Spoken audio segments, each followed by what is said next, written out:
Today's In Their Shoes is about livestock being raised in Mississippi, slaughtered in Mississippi, and eaten here in Mississippi. I know it's a concept that seems so simple, and yet until very recently, it's been pretty rare. The story is also, though, to me, about a young man who was raised in Mississippi, educated in Mississippi, traveled around the world, yet decided to come back to Mississippi to make our state a better place. Also, a very simple concept that doesn't seem to happen enough. Hey y'all, guess where we are? We're at Homestead Farm and Packing up here in George County. It is one of the first USDA inspected meat processing plants here in Mississippi. And if you've ever wondered exactly what the process is like, today's your special day. The guy who's going to tell us all about it, this is the one and only, this is Ethan Welford. Yes. Ethan, welcome to the show and thank you for having us. Thank you. Yes, this is Homestead Farm and Packing. This is where the bacon is made. A dirty job, but someone's got to do it. So, do you ever pet the animals? Oh, yeah. I love Hey, baby. The show ones are especially cute. You start working on that belly and they'll really start, they love that. So the way this works is, you know, like I guess people drop off their animals, cows and pigs, right? They drop them off here in the holding pens. They come from all over the county and the state. As far as these cows right here came from Pensacola, the show cows in Pensacola. Yeah. So once these pigs and cows leave here, where do they go? They come in through the knock box and we stand above them with a rifle. So they're looking down and they're looking around and looking at their buddies, and then by the time we fire a shot and shoot them in the head is the basic crux of that joke. And so then they're out. They're done. They don't know what happened. They're not injured. The knock box. They don't know they've been shot, and they don't know they were going to get shot. Pull the hammer back. Pull this back? Pull this thing all the way back. Okay. Watch your finger on the trigger. Okay. Now raise it up. Raise it up where? Right there. Right here? And then shoot it. Nope. Oh God.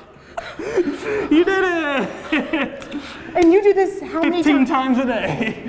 I think it's my responsibility, and so it's a hard job to do, but asking someone else to do it that's not, you know, passionate as I am about it, then I think that'll be a disservice to the animals and to the customers. So after the animal their lights go out. Yeah, the lights go out. They get on this cradle right here where they're skinned, and they get raised up where they're gutted, the hide comes off, and then they get put on this rail system. And this rail system is very important. That is the system where that's how we hold all the animals we have. We have over 32,000 pounds of meat in that carcass cooler. And this has been hanging for 2 weeks. Look at so you this can right see here. Oh my goodness, it's like I don't know, like a scientific project, yeah. Project. You see this mold right here? That's called vermandium, and that's the species of fungus we want. It helps tenderize. It chews up meat for you so you don't have to. So they come in from the rail up here, and they drop down on this table right here, and we start making big meat, small meat, and we break them into 3 different things a cow can be broken into. Ground meat, for all the different trimming parts they don't want, this will be turned into hamburger, roast, or steaks.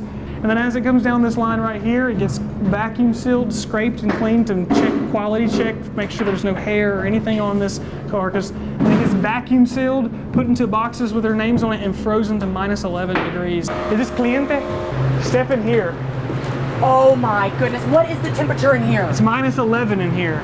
And so this is where all this meat stays here for a bit until the farmers come and pick it up. From about 5 days it takes to pick it up, but it gets hard frozen. Ethan, you have been doing this now 6 years. For 6 years, and one of the first in Mississippi.